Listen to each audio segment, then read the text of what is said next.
Every time I hear a faint creak in the dead of night, my mind goes back to Westview Plaza.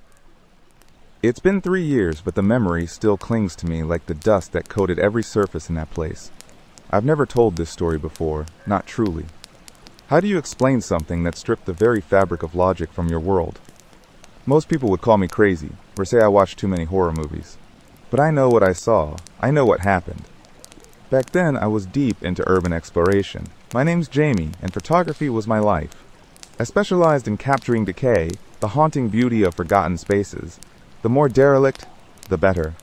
My friend Liam usually joined me, but he'd bailed on our Westview Plaza trip. Something about a family thing, or a new girlfriend. I don't remember the excuse, just the hollow feeling of venturing into that colossal, skeletal structure alone. Westview had been a monument to consumerism in the late 90s, a sprawling temple of commerce that had slowly bled out when online shopping took over. It had been condemned for years, a ghost mall and the perfect subject for my lens. The day I first went in, the air was thick with the scent of mildew and damp concrete. Sunlight streamed through shattered skylights, illuminating dancing motes of dust in the vast, silent atrium. Stores stood frozen in time, their glass fronts mostly intact but veiled by decades of grime. Faded posters advertised long-defunct brands, their smiling models a stark contrast to the decay around them. It was beautiful, in a tragic sort of way. I spent hours there, my camera clicking, each shot a testament to abandonment. The silence was profound, broken only by my footsteps and the distant whisper of wind through broken windows. I remember distinctly the first time I encountered them, the mannequins. They were everywhere, scattered throughout the department stores and boutique shops. Some lay dismembered, limbs askew, like victims of a forgotten massacre. Others stood upright, frozen in unnatural poses, their plastic eyes staring blankly at nothing, their painted smiles eternally fixed. They were eerie, of course, but that came with the territory. I took dozens of shots of them, focusing on their cracked faces and the way the dust settled in their hair, trying to capture their silent, unblinking vigil. I thought nothing of it as I moved from one to another, adjusting my angle, composing the shot. I left Westview Plaza that evening feeling exhilarated, my memory card brimming with potential masterpieces. The real work began at home, importing the raw files onto my computer. I poured myself a cup of tea, put on some chill lo-fi beats, and settled in for an evening of post-processing. The first few dozen photos were spectacular.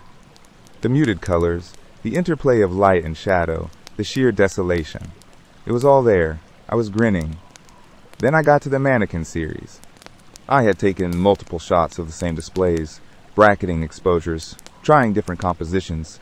I zoomed in on one particularly unsettling mannequin. A female, frozen mid-stride, her right arm reaching out as if for something just beyond her grasp. Her face was chipped, half her nose gone, but her painted eyes, though blank, seemed to hold a peculiar intensity. I remember her because I spent a good 5 minutes adjusting my tripod around her, getting every detail. I clicked to the next photo in the sequence. My tea went cold in my hands. The mannequin's right arm, the one reaching out, was now conspicuously lower. Not by much, maybe an inch or two, but enough to be noticeable.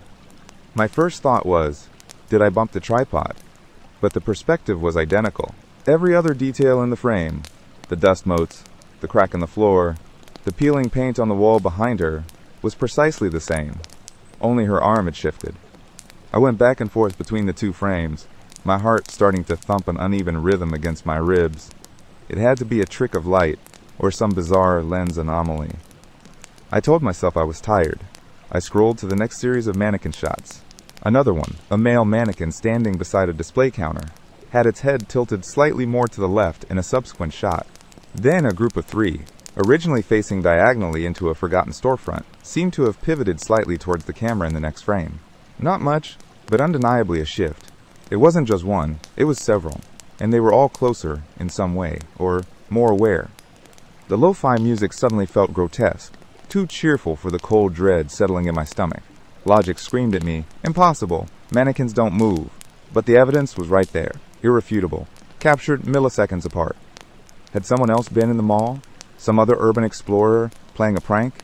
The idea was almost a comfort, a rational explanation, even if it meant I wasn't alone in a condemned building that should have been empty. I couldn't sleep that night. Every shadow in my room seemed to deepen.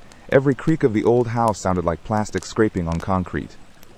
By dawn, a desperate, irrational compulsion had taken root.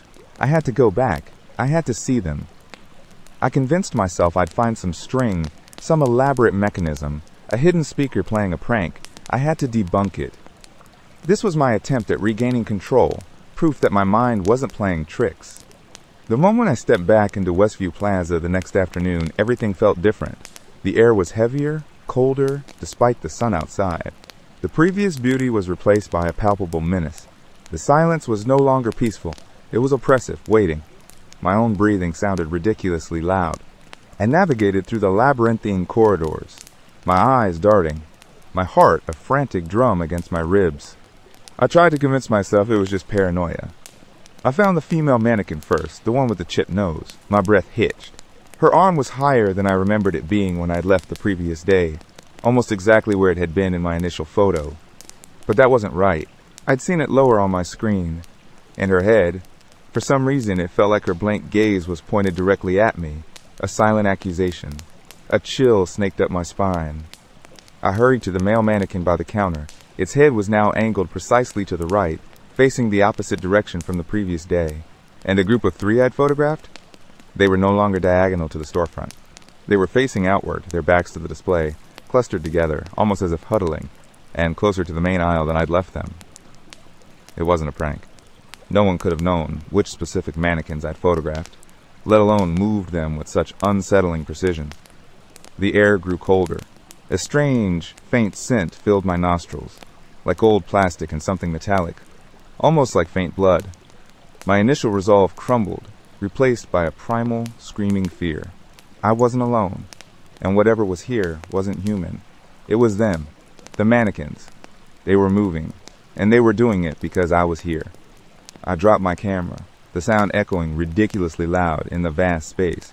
I needed to get out, now. I spun around, intending to retrace my steps to the service entrance I'd used. But I froze. In the distance, at the very end of the long, central atrium, where the main mall entrance stood, the one sealed by heavy, rusted grates, I saw them. A solid, unbreachable mass. Every single mannequin I had seen, and countless more I hadn't, had converged. They stood shoulder to shoulder, a silent, unblinking army. They were blocking my only way out. Every single one of them was facing me. Their blank stares, once merely unsettling, were now filled with an impossible, malevolent awareness. I swear I saw the faintest glint, almost a flicker, in what remained of the female mannequin's chipped eyes, standing at the very front of the terrifying assembly. A low, guttural sound escaped my throat, a choked whimper. I turned and ran, not caring where, just away from that silent plastic legion. I heard nothing behind me, no footsteps, no scraping of plastic, but I felt their eyes, hundreds of them, burning into my back. I scrambled through a maintenance corridor I'd seen earlier, pulling open a heavy metal door that groaned in protest. It led to an emergency exit that had been boarded up from the outside. With adrenaline coursing through me, I tore at the rotting wood, splinters digging into my hands, not feeling the pain. I shoved against the rusted bar until it gave way with a shriek of tortured metal. I burst out into the stale, unkempt back alley, gasping, my lungs burning. I didn't look back. I just ran until I hit the main road, until the world felt normal again, until the sound of passing cars drowned out the horrifying silence of the mall. I never went back to Westview Plaza. I deleted all the photos, every single one, except for one. It was the first shot I'd taken of that female mannequin, the one with the chipped nose, her arm reaching out. I kept it as a morbid reminder, a testament to the fact that I hadn't imagined it. Every now and then, late at night, when the house is still and the memory returns with a vengeance, I swear I can still smell that faint metallic scent. And sometimes, just sometimes, I catch a flicker in the periphery of my vision, a stillness that is too still, a blank stare that knows, and it feels like Westview Plaza isn't as abandoned as I desperately wish it were.